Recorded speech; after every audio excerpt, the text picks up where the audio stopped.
जय हिंद दोस्तों। मेरा नाम उमेश शर्मा है और आज मैं आपसे बात करने वाला हूँ जो आज की करंट सिचुएशन में जो शिक्षा के हालात हैं, जो बच्चों के हालात हैं, उसके बारे में।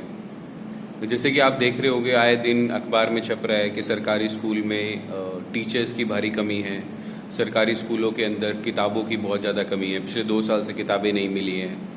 सरकारी स्कूल में लाइट नहीं है। जो सरकार ने जो कंप्यूटर लैब्स बना रखी है, लेकिन 10-10 12-12 घंटे दिन में तो लाइट आती नहीं है गांव के अंदर।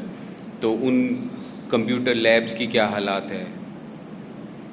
इतने बड़े बड़े सर्वे हुए पिछले 2 साल में। जो कोविड के अंदर जो दिक्कतें आई, कोविड ने बेसिकली जो एजुकेशन सिस्टम है उसको ध्वस्त कर दिया है।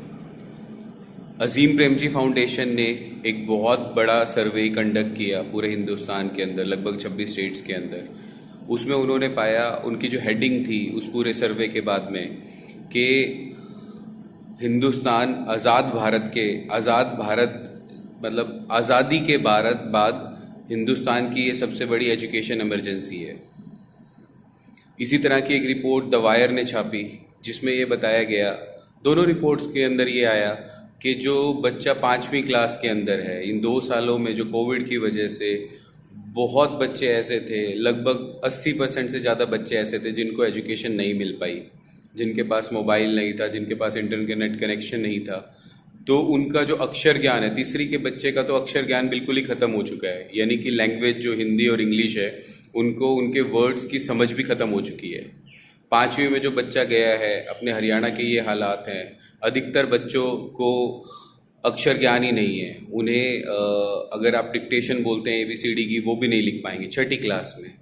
अब उन बच्चों के क्या हालात होंगे, उन बच्चों के साथ में क्या बीत रही होगी कि उसको ABCD तक आती नहीं है, लेकिन उसके बैग में जो किताबें मोटी मोटी दी गई हैं NCERT के पैटर्न वाली, जिसमें पैसेज हैं, जिसमें कहानियाँ हैं, जिसमें कॉम्प्रिहेंशन है, ठीक है। मैथ्स में उसके लिए LCM HCF आ गया है, लेकिन उसको जोड़ घटा गुणा तो आता नहीं है।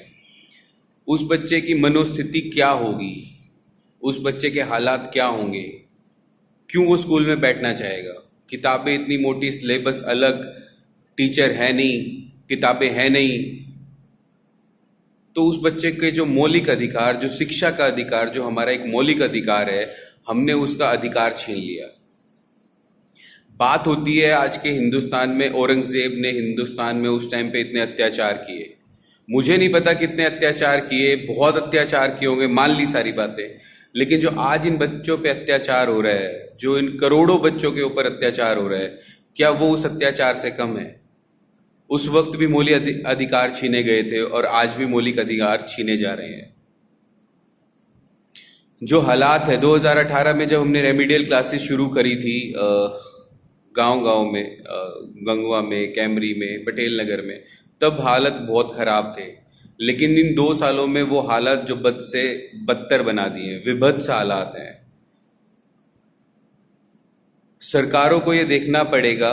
तमिलनाडु गवर्नमेंट ने एक पहल करी है। रघुराम राजन जी जब हिंदुस्तान आए, जो स्टालिन गवर्नमेंट के पैनल के ऊपर हैं, उन्होंने बात करी और उन्होंने सबसे पहली बात करी कि जो गवर्नमेंट स्कूल के जो प्राइमरी एजुकेशन है, उनके हेड से मुझे मीटिंग करनी है। उन हेड से उन्होंने मीटिंग करी, उनके पास गए, उनसे बात करी और उन्हें बोला कि रेमिडियल क्लासेस तो देनी पड़ेगी। 5वीं के बच्चे को ABCD आती नहीं है तो उसको आप आगे कैसे बढ़ा दोगे? पहले उसको उस लेवल तक लाना पड़ेगा, 5वीं की उसको किताबों की समझ हो जाए।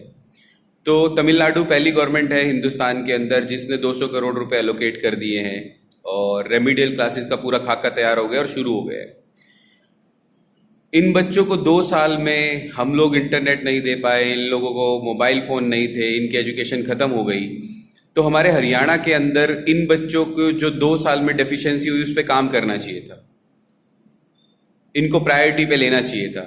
लेकिन सिस्टम में हो क्या रहा है, जिन बच्चों को और ज़्यादा सुविधाएं दी जानी चाहिए थी, वो सुविधाएं धीरे धीरे धीरे धीरे ख़त्म कर दी गई है।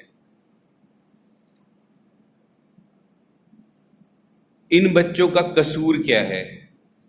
भारत का जो भविष्य ये बच्चे हैं, इनकी गलती क्या है? मैं आज आप सब लोगों से ये कहना चाहता हूं, और मैंने जब एक अनशन किया था और जब हम लोग रेमिडियल क्लासेस कर रहे थे, मैं समाज के बुद्धिजीवी वर्ग से सिर्फ एक आग्रह करना चाहता हूँ कि अगर ये बच्चे, हरियाणा में लगभग 55 से 60 लाख बच्चे एजुकेशन के अंदर हैं जो पहली से 12वीं में पढ़ते हैं, जिसका लगभग 50% हिस्सा सरकारी में पढ़ता है। अप्रोक्सीमेटली 25 से 30 लाख के बीच में बच्चे हैं जो सरकारी स्कूलों के अंदर पढ़ते हैं। अगर ये बच्चे बर्बाद हो गए कोविड की वजह से, शिक्षा व्यवस्था की कमियों की वजह से, अगर ये बच्चे बर्बाद हो गए, ना तो इनके ज़मीनें हैं ये खेती कर लें, ना इनके पास में ऐसी कोई सुविधा है, इनके पास कोई टेक्निकल नॉलेज है कि जिसके थ्रू ये अपना काम धंधा कर पाएं। ये बच्चे बर्बाद हो गए तो घर घर में आज की डेट में, गांव गांव में जिस तरह से नशा फैल रहा है, सबसे ज़्यादा चांसेस हैं ये उस नशे का शिकार हो जाएंगे। एक समाज का 40 से 50% तबका, भारत का भविष्य अगर बर्बाद हो जाएगा, वो बर्बाद होके कहाँ पे आएगा? पेट उसे भी भरना है, नशे की लत उसे भी पूरी करनी है, अगर लग जाती है तो वो कहाँ आएगा? वो किस पे अटैक करेगा? किसके पास जाएगा? किसको लूटने आएगा? अपनी ज़रूरतों को पूरा करने के लिए काम वो कर सकता नहीं। एजुकेशन हमने उसको दी नहीं, कोई स्किल हमने उसको दी नहीं, कोई व्यवस्था हमारे पास है नहीं। बेरोजगारी दर हरियाणा में, हिंदुस्तान में सबसे ज़्यादा है। वो बच्चा बर्बाद होके किसको बर्बाद करने आएगा? किसको लूटने आएगा? वो आएगा हम लोगों को लूटने, वो आएगा उस समाज को लूटने जो सक्षम है, जिसके पास रिसोर्सेज हैं।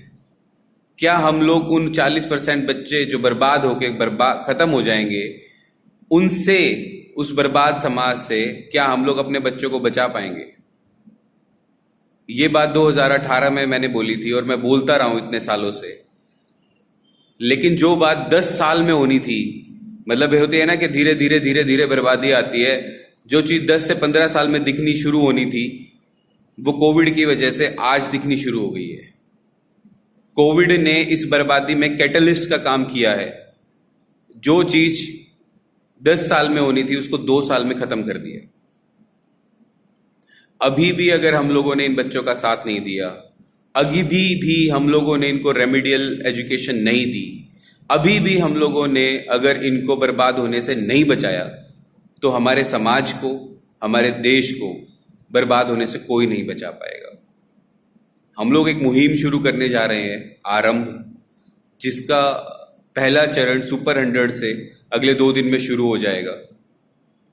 उसके बाद में जितनी हमारी क्षमता है, जितनी हमारी ताकत है, हम लोग गांव में पहुंचेंगे, हर घर गांव में पहुंचने की कोशिश करेंगे।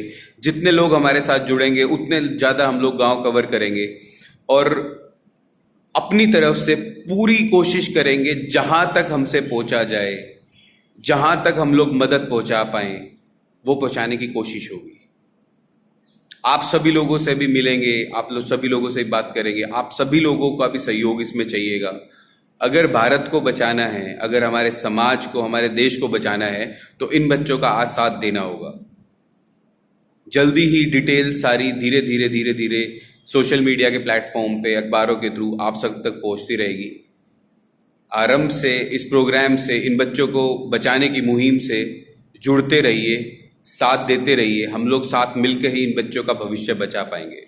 जय हिंद, जय भारत।